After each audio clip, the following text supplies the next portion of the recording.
DSP madam ने मुकेश जी की एक एफआईआर थी, इसके साथ मेरी एफआईआर लिंक थी, बट मुझे एफआईआर से थोड़ा सा एक एफआईआर नई लॉन्च करी है मैंने, जो बिल्डर के खिलाफ की हुई है मैंने और सतीश जी ने, वो कंबाइंड रहेगी।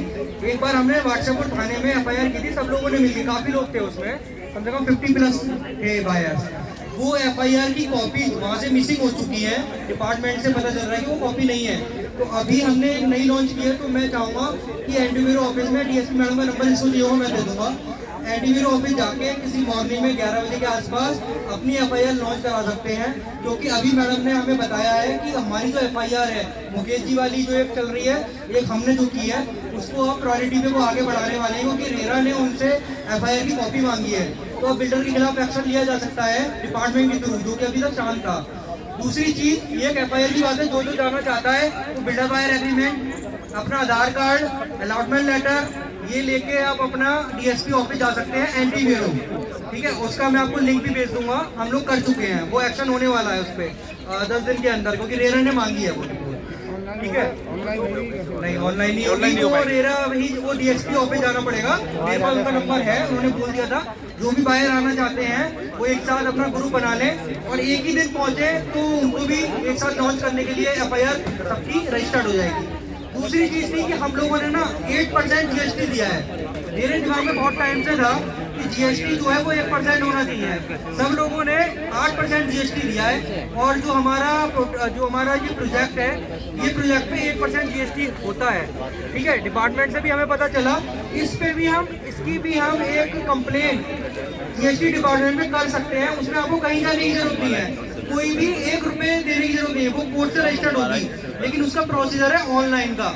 अब अगर आप लोग ऑनलाइन नहीं कर सकते हैं जीएसटी अपना क्लेम करने के लिए, क्योंकि अभी जीएसटी का एक कंप्लेंट डाली थी 3 महीने पहले प्रकाश कांडपाल जी ने, जो एसोसिएशन के हमारे सेक्रेटरी जी हैं, वाइस सेक्रेटरी, उन्होंने डाली थी।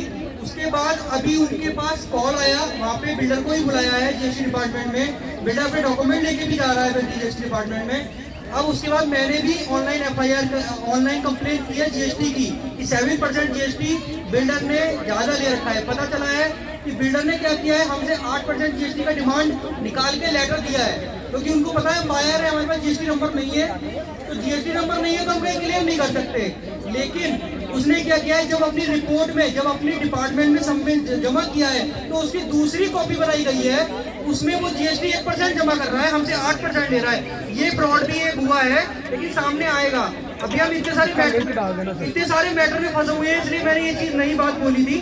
मैं जीएसटी का कंप्लेंट कर चुका हूँ, और बिल्डर की तरफ से रिप्रेजेंटेटिव वो हुआ था रवि, तो रवि के भी बुलाया था डॉक्यूमेंट लेके, बिल्डर ने डॉक्यूमेंट पूरे सबमिट नहीं किए हैं, इसका मतलब घोटाला हुआ है उसमें। तो आप लोगों का 7% जीएसटी बच सकता है जीएसटी डिपार्टमेंट से, तो आप लोग का जो पैसा है वो भी मिल सकता है।